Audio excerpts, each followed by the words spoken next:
So let's get straight into it, man. Let us know about this rap album and why you decided to name it that. Man, I just felt like a lot of the music I was hearing, a lot of the rap music was, it was just rap, and everybody rap these days, you know what I'm saying? Like, even from when I'm introducing myself to somebody, I felt some type of way saying I'm a rapper, you know what I mean? I felt like I was putting myself in a box that I'm really not in. So, just being clever with today's terms, like how people talk, like that's, you close or you close, you know what I mean? Okay. That's John or that's John, like, so I just put the double word on it, like this rap, like this for real rap, because, that's what it is, and, I just wanted to highlight that, so yeah, that's where that rap came. Right. So I see the logo, right? Yeah. And I wonder who designed how you did with the Duals Bulls one with the M, kind of like an MTV logo. Who designed this? So I came with the idea. I came across I was coming up with what I could do. I knew I wanted it to be vintage, and I got with my boy James, who does Nola Made. He got his own clothing line. He does a lot of the merch. He does a lot of the Get Up and Ride merch. He does a lot of my merch. Yeah. And shot him the logo, and he just shot this back, like whipped it together. Changed the New Orleans Most Wanted with the MTV. Hit the nail on the head. Yeah, that's like the old school Yo Raps logo too, yeah. And that's what I kind of want to embody with it, like taking it back to just like when rap was like more about the message than the flash, you know what I mean? More about the art than the business, so. All right, well, real quick, staying on that subject, I've noticed throughout your career when you releasing music, or just you as an artist, period, it seemed like you real big into branding yourself. Can you just speak on how important that is to you as far as creating a brand and instead of just being just an artist? Yeah, man, your brand is gonna outlast you. You know what I mean? Like at the end of the day, your brand is everything. And I just feel like everything you do, you should have some type of brand or tag with it. You just gotta be clever with it, because somebody might not feel your name or your music or your whatever. But if your brand is universal and your brand is what you're putting out there, you can move it across merchandise, music, other business ventures. It's just a smart way to go. It's kind of like starting a business and having a tax ID number versus using your social security number. Like, this is what I'm putting out there. This is what I need y'all to know. This is what I need y'all to remember. And plus, I might change. My music might change. My look might change. Everything about me might change. But the brand stays consistent, and the brand is what people remember. All right, so I got a chance to listen to your album, Rap. You know what I'm saying? Got it early from you. Got to check it out. And you got a song on there called "Never Been with Don Flamingo," and one of your lyrics you basically mentioned that a lot of the cats out here just getting through the song with the sound effects and noises and all that. So I want to know, like, do you pride yourself on being a lyricist? Yeah, for sure. Like, that's how I came up. It was all about your lyrics, your content, your message. Like, that's how I came up. And these days it's a lot more just, let me just get a dope beat, let me get a repetitive hook that's gonna stick in your head, which is smart, and then it's just average lyrics, and then we gonna dress that thing up with buku sound effects, ad libs, and just all type of crazy shit just to spice it up a little bit. And I mean, like, I get it, it's a different, I don't ever want to be the dude that's like, fuck the new generation. It's all about, shit changes for a reason. But when I think of music today and, and music that's, like with more content, music of the past, I like to hold the music up higher that's harder to duplicate. I could go in the studio right now and make a lot of the shit that's, that we hearing today. Right. But can somebody else go and duplicate, the timeless shit that we used to hear?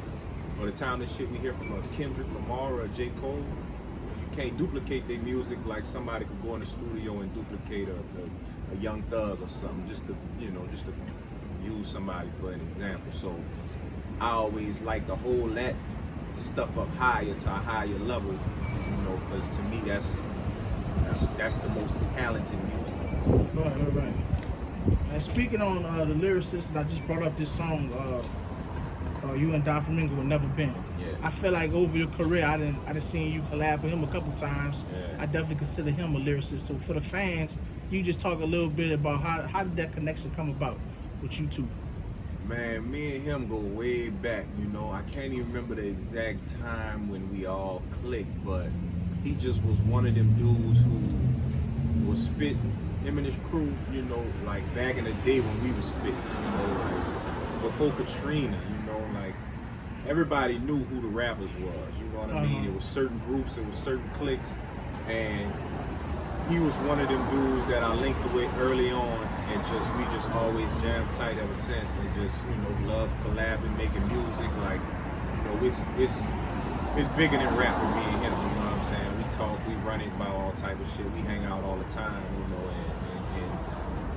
And he's just that's just a lyricist to lyricist relationship. You know what I'm saying? Right. Like we really appreciate a certain type of music, so we always gonna be doing stuff. That's my brother right there. Man, that's what's up, man. So like, while we on that subject, I want to ask you, what do you look for as far as when you about to collaborate with any artist? You know what I'm saying? Like, how can an artist get you and say, man, I want a Blake Owens feature? Yeah. Well, the first thing off the dump is, are you working?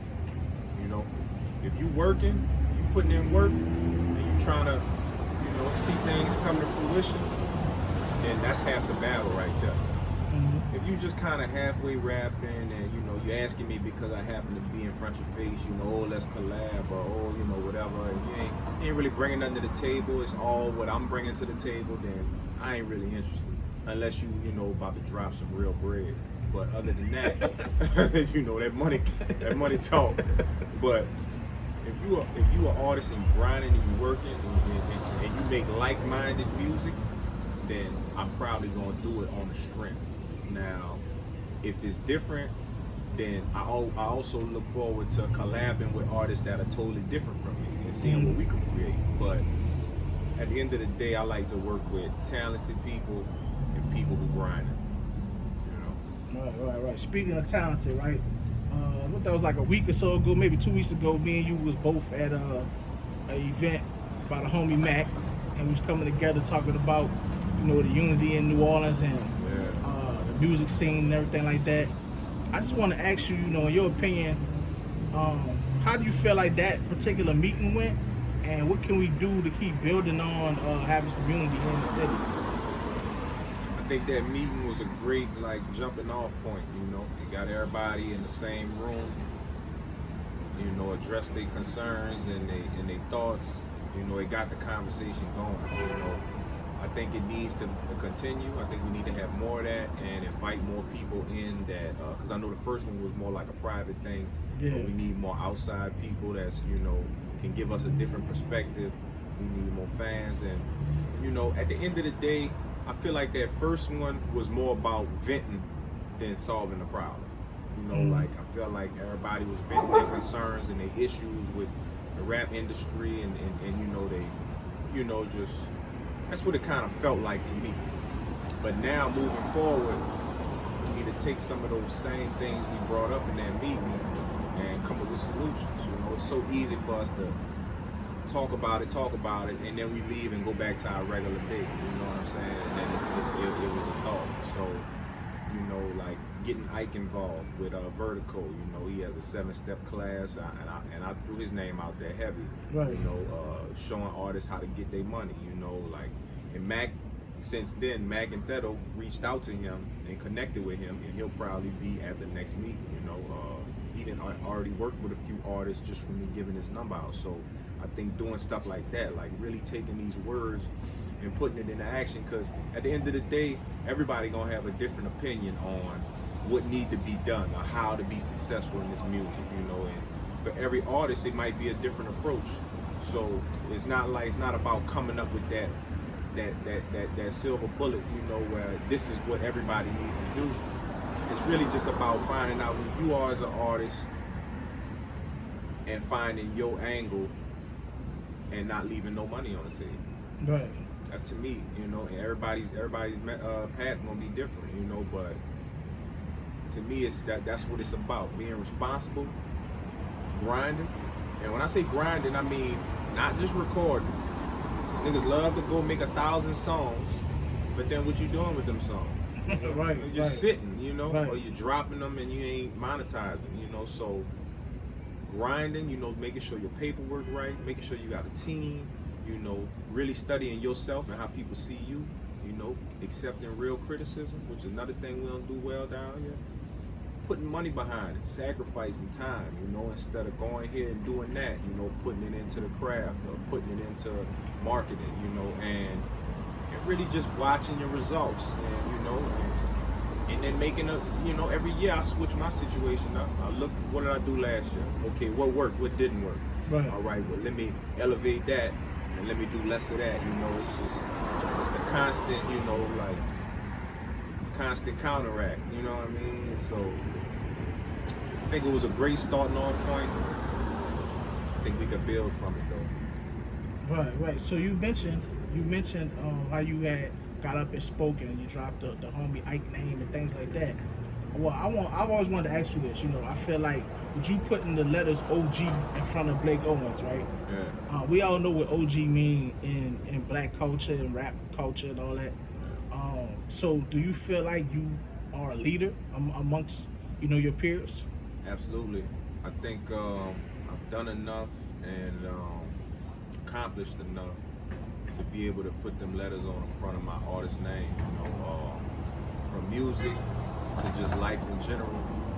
That's why I'm always trying to get my perspective, for the people that won't hear it. But, it's like sometimes you really gotta, it's a time to speak and it's a time to listen, you know what I'm saying, no matter who you are. And, even though I got jewels to drop from my past experiences, I still gotta listen to what's going on in today's world, that I'm not so deep into like I was, you know what I'm saying? And technology's changed a lot, so, it's a balance, you know what I'm saying? But the OG really, it really came to me, I just, after rapping for so long and then moving around and then coming back in the city and then starting up doing music more again, I kind of just became that person that, a lot of artists looked up to when they were young rappers. I would get that a lot. I'd go out and I'd hear that, man, when I started rapping, man, I used to listen to you on this and bring up old songs, so it kind of just got placed in front of me and I just accepted it and ran with it because, that's kind of where I'm at right now with music and I embrace it, you know what I'm saying? I like being somebody who, I like to help others, so, who better, you know what I mean, is to give you some knowledge, but yeah, it fits, so it is what it is. Yeah, but speaking of OG status, me personally, I feel like OGs is definitely needed in this game, right? We got a lot going on in hip hop. You got a song on this rap where it's called Blue Laces, basically a tribute to Nipsey. Yeah. And what Nipsey gave to the world. Some people got on it late, some people was on it from the beginning. Yeah. But he spoke a lot about bettering yourself and doing the building up your community and all type of stuff, and then we lose him so tragically. Then I look at what just happened with like the infatuation, the drugs and the music right now. Yeah. And you see the little homie Juice WRLD just overdosed. That was 2 days ago. Like as an OG, like what do you think needs to get in this music where the youngest realize not everything that's being rapped about is what you need to be on. It's more about getting healthy these days. Right. So what you feel about that, man? Like just kind of seem like stuff spiraling out of control, but I do feel some structure going on too. So what you think? Man, I think for one, we do need more people speaking the truth, like Nipsey's. We need more Nipsey's that's, you know, that's making cool shit cool again. You know, like for a long time, a lot of shit that was considered cool, when you really boil it down and look at it and analyze it, was whack as fuck. You know what I'm saying? Like, what's cool about hurting the people that look like you? Right. What's cool about putting stuff in your body that's gonna have you fucked up for life? You know, what's cool about fucking your partner old lady? You know, like, Right. what's cool about all this shit we was doing? You know, it ain't cool, it's whack. You know, but when you young and you got people telling you that's what it is and that's what you're seeing, you kind of grow up and start believing this is what I'm supposed to do. This is what being a man is. This is what being, you know, like, this is, you know, how I'm being looked up to and all that. And it take for you to get older and be like, wait, hold on, like, this shit actually whack. You know, like, cool is take care of your responsibilities. You know, cool is, you know, eating right. You know what I'm saying? Making sure your people straight. You know, putting the people you love in front of you. You know what I'm saying? Like, that's cool to me. And I think we gotta hit the reset button on what's cool, because we got so much power, but as long as we stay lost, the people who have less power than us will always be over us, you know. But the day we realize the power we have is the day a lot of shit can change, because, you know, it's just, look at the drugs, you know. I'm gonna tell you one thing though. The good thing about today's generation is the access to information. In the past, it was a lot of shit we ain't know about. It was the shit we was told and the shit we just believed. But now, you can look up certain shit and get your own answers. You know, you can't be fooled so easily. Now, it's fake answers out there, so you gotta read, you know, with awareness. But it's out there. The information's out there. Right. You can find the other people who are like you who can speak on it some more too. So, you know, I think we need to use these tools to our advantage, you know what I'm saying, and not to our detriment. But I ain't gonna lie, I don't have a lot of faith in everything I just said happening. I just don't. You know, like, I'd love to look at what we got and say, okay, we making a change, you know, and we making some changes, but we are far away from realizing who we need to be on a daily basis on this earth, right. How to live and how to act. Like, we a long way from that, you know. And, you know, rap got so much power, you know. We got so much power with the microphone, you know. We don't even realize it, because it's like, what we rap, they listening to. Yeah, man. Black, white, young, old, you know what I'm saying? We could really steer the narrative whenever we want. But problem is,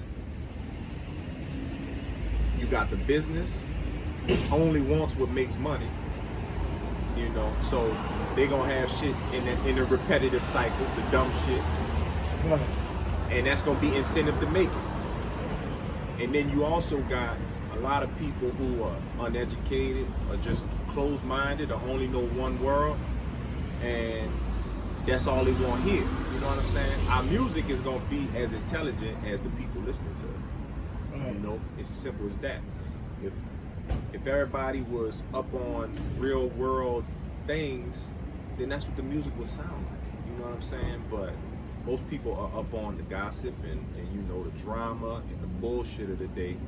So that's why music is full with the gossip, drama, and the bullshit of the day. So it's a lot of shit that gotta change simultaneously before we really like change as a people, you know. And that's so much bigger than rap. That's a whole nother topic, right. You know what I'm saying? But you got it's all about being accountable and really looking at yourself in the mirror and being honest with your moves and what's cool, what's not cool, and you know, it's taking a stand. You know what I'm saying? Telling that friend who you look up to, look, you know what? That's whack. I ain't fucking with that. You know, instead of just following somebody lead. So yeah. Man, I ain't gonna lie, man. I'm hoping there's gonna be a change too, cause For me lately, you know, all the music I listen to, it feel like a lot of artists that's under the age of 25, all they want to rap about is senseless violence and popping pills. And I'm just like, damn, this is crazy. The crazy thing is, they don't even know about it. You know, like, they know about taking drugs, yeah, because that's what they're doing. But the violence part, like, a lot of that shit they don't even know about. You know what I'm saying?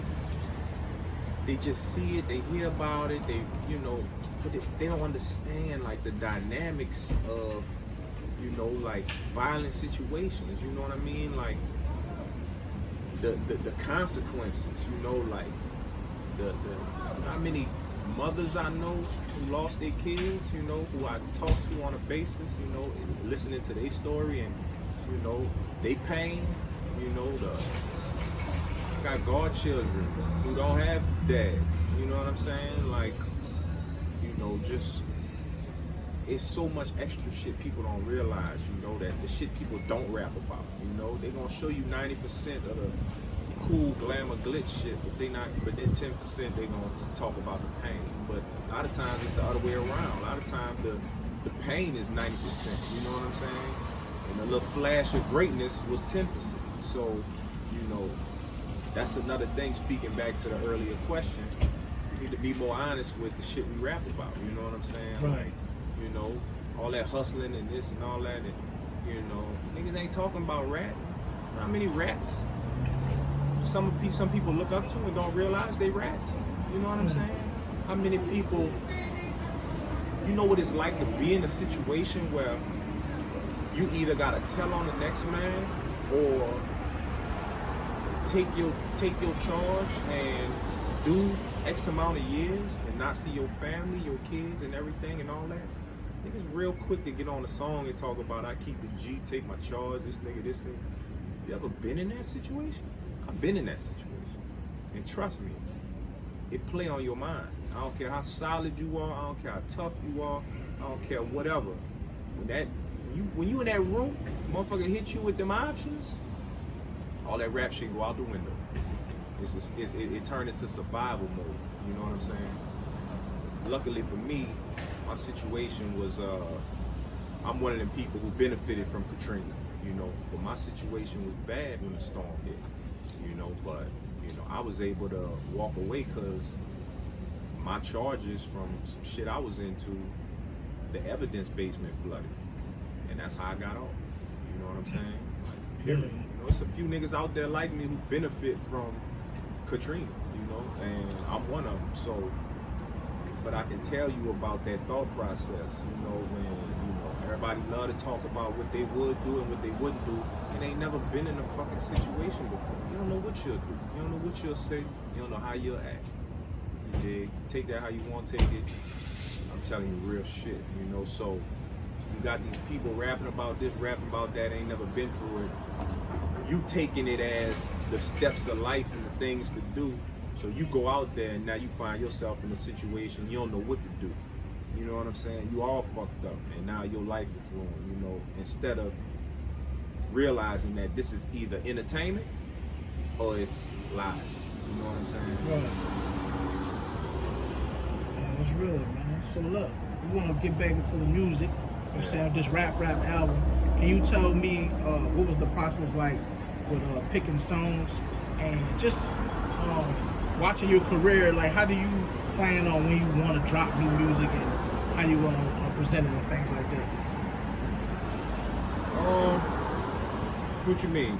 Like, I mean, like some people, like you said, some people make 1,000 songs. Oh yeah. You know what I'm saying? Like, yeah. when do you be like, okay, it's time to drop something? Like, it's that time of the year, something like, you know, Man, what's your formula a little bit? So my formula for the longest was wrong, because I was off and on. Anybody that know me know I come with some shit, bam, bam, and then I'm gone, disappear. I'm either dealing with life or I'm into some other shit, and then I come back, hit them with some more shit, disappear. So what I did this go round was I went ahead and did a bunch of shit in advance. I started recording a ton of music, started recording a bunch of footage, and I came up with a plan. And this was actually after I took the 7-step class with Ike I was talking about earlier. Okay. Came up with a real plan, and you know, now I'm a lot more strategic. also understanding that the industry is different now. You know, instead of dropping albums, you could do the same damage just dropping singles. You know? Right. People don't want to hear a whole album no more. Mhm. Albums used to be 12, 15 songs. Niggas making double discs. Now you keep that shit under 10. You Right. good. You Right. know? So it was making them type of adjustments. But for instance, this rap, you know, realizing I needed to brand it, like we were talking about earlier, with the merch. So now it's synonymous with the music. You know, I brand the merch. I'm pushing the music. Pushing the music. I'm branding the merch. So. Right. That's what I'm doing now. Now, after this run is over with in a couple months, it's another thing. You gotta make your runs last. People drop shit, promo for a week, and then stop. You gotta promo that shit. You're not reaching as many people as you think you're reaching. You gotta keep hitting them over the head with it. After this run goes through, I got another project I'm putting out with beats mostly from Beat Doctor. It's like 80% done already. Okay. So I jumped ahead of it, you know what I'm saying? And made sure that when it was time to transition to the next thing, I wasn't in a rush trying to put this and that together. It's already together. After that project, I got another project that I'm about 50% done with, you know? So it's getting video content and music lined up so I could just keep hitting them over the head. You stay consistent, and you keep hitting them, and you stay in your lane, you know, you make sure you branding yourself correctly, you know, shit just start happening, you know. And you know, I got a few things lined up, but the key for me is putting it together in advance and then just following the steps instead of waking up every day like, what should I do today? Yeah. Right. Well, I wanted to ask you this question, right? Because since I've been around you, you seem like you're a person that you control your own energy. What I mean by that, you seem like you always trying to stay true to yourself, one with yourself, and you do your own thing. Yeah. Now, on the flip side, you also have, in my opinion, a very popular life. I'm saying you're well known around the city for your music. You do your thing with the bikes. You on social media. You know, you pretty much in front of people's face. I want to know, how do you keep a good balance of, you know, staying true to yourself and not getting too off balance with just all the other energy of the world that could be around you? Yeah. Shit, the number one thing is I'm already at an age where I'm stuck in my ways. Yeah. You know what I mean? Like I've been doing shit a certain way for so long, it'd be horrible at this point to change now, you know. So that's the number one thing. The other thing is, you know, as the older you get, the more you know what you like and the more you know what you don't like. You know what I'm saying? So, you know, I'm just constantly surrounding myself with like-minded people who are doing like-minded things and just distancing myself from people who really, you know, just don't bring nothing but either negative energy or bad ideas or just laziness to the situation. So the more I do that over years, the more I build my circle up into this solid army of people who I love to collab with in different ways. You just get that tunnel vision, you know? And nothing outside can really penetrate you, you know what I mean? And you know, that's kind of where I'm at, just with music, with bikes, with other business I'm into, with food, you know, like everything is connected, you know what I'm saying? And food plays a big part in it, you know, like the more I've been paying attention to what I put in my body, the more I've been, you know, healthier and healthier, the more that I realize that is also controlling my mind. You know, people think when they eat right, they feel good. Like, okay, I feel good, I'm not gonna get, my cholesterol ain't bad, or I'm not gonna get a heart attack. But the next level to that is your mind is sharper too. You know what I'm saying? Everything works differently. You know, people talk about that gut feeling. Like, you know, if your gut is healthy, your brain is healthy. Your gut actually is connected to your brain, like on some real scientific shit. So I just try and keep all positive shit. Just try and do all positive shit. And naturally, it'll eliminate the bad things, you know. They won't want to be around you, you know, and it'll gravitate you towards the good things. Man, that's what's up, man. You know, I kind of mentioned just now, like you said, the social media. And social media could be a good or a bad thing out here. I want to know, what do you feel about social media as far as being able to connect with your fans? I see you didn't drop like some morning raps and stuff like that. Yeah. So what do you feel like about social media as far as an artist? Does it benefit you? Yeah, definitely. To me, social media, the best tool for social media is being able to stay connected with your base. You know what I'm saying? Like being able to say, this what I'm doing. And it instantly reaches, you know, people that are already into what you're doing. It's also a way to connect and find others, you know, that are doing things like you're doing. You know, social media is really just, it's amazing when you really break it down. Now the problem is the distractions of social media kind of neutralize it a little bit, and that's what you gotta look out for. You know, I mean, it's so much bullshit on social media that you can get caught up in. That's time consuming. You know, like one of the lines, and I put it on the morning rap this morning. It was, turn off that TV, man. That's distracting. Stop checking your notifications every second. Yeah. They poison our food and we just keep eating. We locking us up and letting Billy make it. You know, like pay attention. You know, don't get caught up. Don't put too much time into social media. Do what you gotta do. Connect how you gotta connect. Get your little laughs on. You know, I be joked out on some shit on social media. Right. But then keep it moving. You know, like it's an addiction. Understand that it can be an addiction. You get people, they always whipping it out, checking. Yeah. It's like little goddamn rockheads, you know what I'm saying? Like they gotta have it, you dig? I get caught up in it like that, you know? You look at relationships, you know, people married and people cheating and all of this and all of that. You know, and I think about when people always say, man, your grandma and grandpa stayed together for this long, or they ain't had these issues, and they ain't. Yeah, because grandpa wasn't every day he go on his timeline seeing big booty bitches busting it open. You know what I'm saying? All You over the that? timeline. You seeing that every day, all the time, it's gonna affect you. It's gonna send you out there, you dig? So, Temptation. Temptation. I don't care how strong you are, man, shit'll wear you down. So, understand that, you know, moderation, you know what I mean? Like, understand that this shit is way more powerful than you think. It's a reason why when you thinking of some shit and you look up some shit, all of a sudden it start popping up on your timeline, or it start popping up in different ads, you know. It's because they got powers way bigger than us that understand the psychological connection between, you know, linking you with your desires, you dig? So you gotta fight fire with fire, man. You gotta get up off that thing, you know. So yeah, social media is a gift and a curse. It's a double-edged sword. You gotta use it. Don't let it use you. And look, finally, I want to ask you.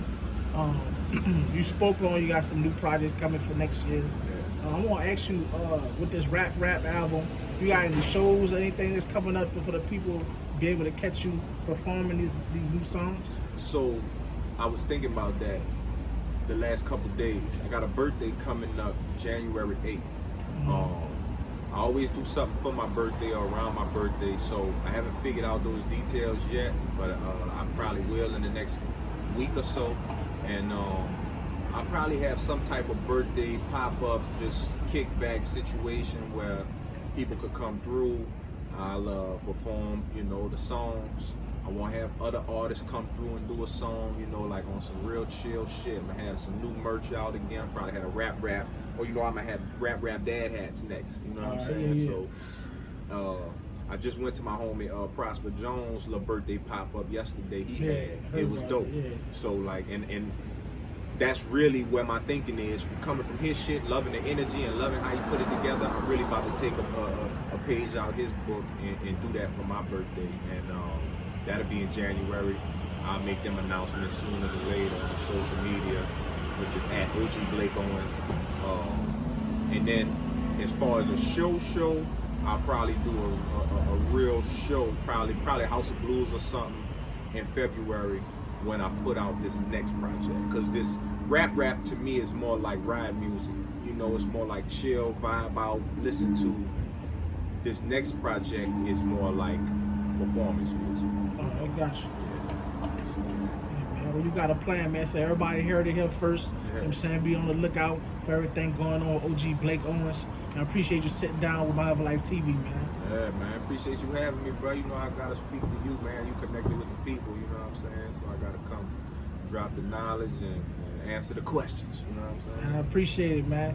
Y'all stay tuned. We out. Get that merch, baby. OGBlakeOwens.com.